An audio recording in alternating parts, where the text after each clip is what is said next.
Falei pra vocês, não falei? Que aquelas pesquisas a respeito da desaprovação do Lula ser maior do que a aprovação eram falsas. Vocês estão lembrados disso, né? Falsas entre aspas. Começou todo um alarde com relação à aprovação do Lula por conta de uma pesquisa do Datafolha. Comentaristas políticos fizeram um monte de comentários apocalípticos, só que agora saiu uma nova pesquisa com um resultado diferente, mostrando aquilo que a gente estava falando.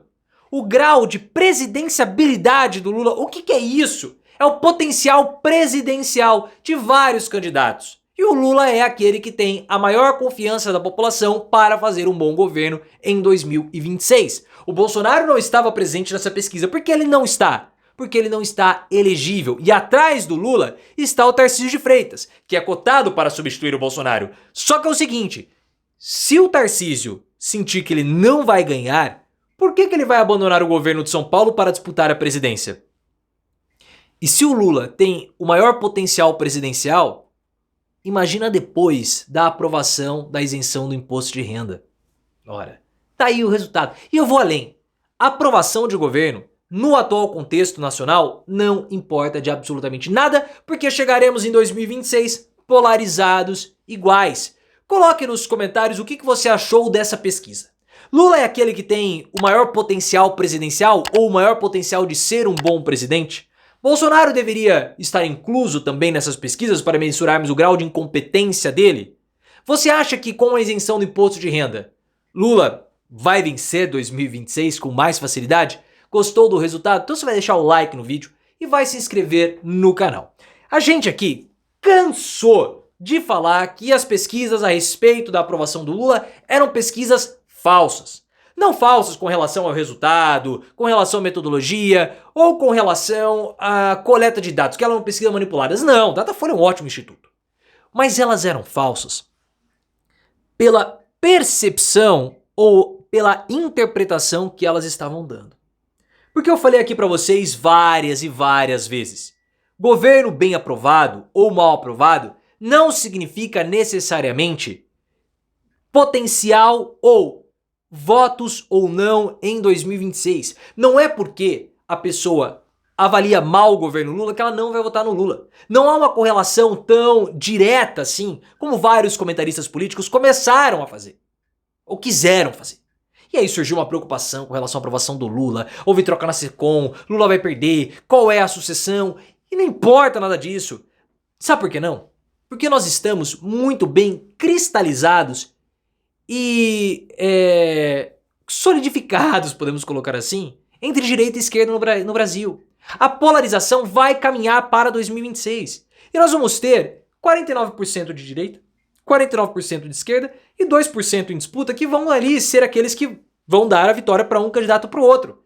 Isso assim a gente já está discutindo há muito tempo. Só que eu não vou cobrar que comentarista político que nem TCC fez tenha entendimento, conhecimento de pesquisa, ainda mais para interpretar dados quantitativos, que são os dados numéricos.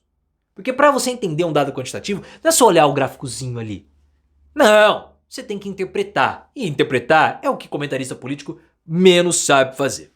E aí saiu uma pesquisa que, na minha opinião, foi a pesquisa mais interessante de todas, mensurando uma outra variável que nenhum outro instituto mensurou. Essa pesquisa foi feita pelo IPESP, que mede o grau de presidenciabilidade. O que isso significa? É o potencial presidencial de vários nomes políticos. Ou seja, o potencial que essas pessoas têm de serem bons presidentes em 2026. Essa pesquisa, ela não colocou o nome do Bolsonaro, porque ele está inelegível. Deveria ter colocado. Mas enfim, só para a gente poder ter um grau de comparação. E nessa pesquisa, o Lula ele está liderando o grau ou o potencial presidencial. Porque 40% da população acha que o Lula seria um bom presidente para 2026. 57% acha que ele não seria um bom presidente para 2026. Ah, o nível negativo dele é mais alto do que o positivo? Sim, 17%. Mas atrás do Lula vem o Tarcísio de Freitas, com 35% de seria um bom presidente e 47% de que não seria um bom presidente. Então o Lula tem 40 a 57, o Tarcísio tem 35 a 47. Ou seja, o Tarcísio tem ali um gap de 12%, que na margem de erro dá a mesma coisa. Mas isso tudo é muito interessante porque mostra que, mesmo o Lula estando mal avaliado, ele ainda lidera e ele é uma figura confiável. E a pergunta é, por quê? E é muito simples isso. Porque o Lula, ele tem um projeto de país. Ele tem uma visão de mundo. Reduzir a desigualdade social. Fazer com que a população se alimente bem 3 vezes ao dia. Isso pode parecer muito pouco, mas toca, é importante. A pessoa, ela olha para o Lula e sabe o que ele vai fazer. Tem um conhecimento, uma expectativa de realização. O que não há com a direita. E quando o Lula aprovar o projeto de isenção do imposto de renda, aí, meu amigo, não vai ter pra ninguém. A oposição tá louca pra sabotar esse projeto. Quer pegar a relatoria, a Bia Kicis está querendo ser relatora pra isentar quem ganha até 10 mil. E depois nós vamos cortar gastos do governo. É uma grande bobagem isso. A oposição está querendo sabotar esse governo. Por quê? Porque a oposição, ela não tem nada para apresentar.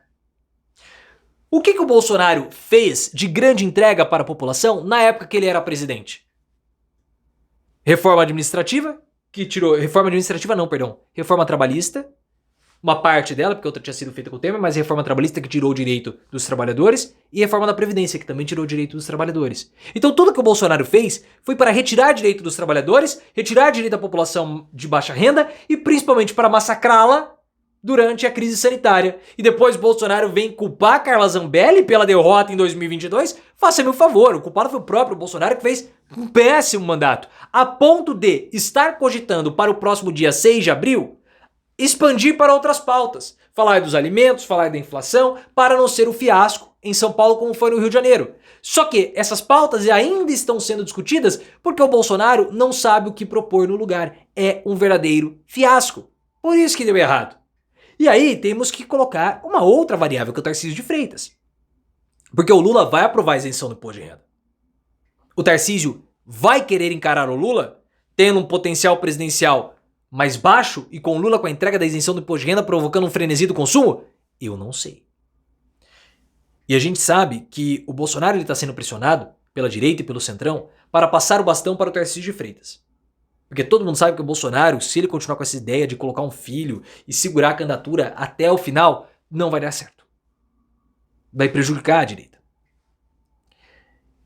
E há uma pressão da direita também para que o Bolsonaro possa conseguir algum tipo de benefício para além do benefício que ele já conseguiu da PGR ter arquivado a denúncia sobre o certificado de imunização, dele conseguir no caso do golpe. Porque se o Bolsonaro retirar a candidatura, ele pode falar, olha, eu não vou disputar, eu sou mais tranquilo, eu não quero mais saber da vida política. Então ele pode conseguir algum tipo de benefício se ele passar o bastão para o Tarcísio. Só que o Tarcísio vai querer? O Tarcísio vai disputar o governo de São Paulo, tem grande chance de vencer. Ele vai entrar numa empreitada para enfrentar o Lula e perder? Essa é a grande pergunta e o grande questionamento que vai ser feito. Eu acho que não. Mas vamos ver.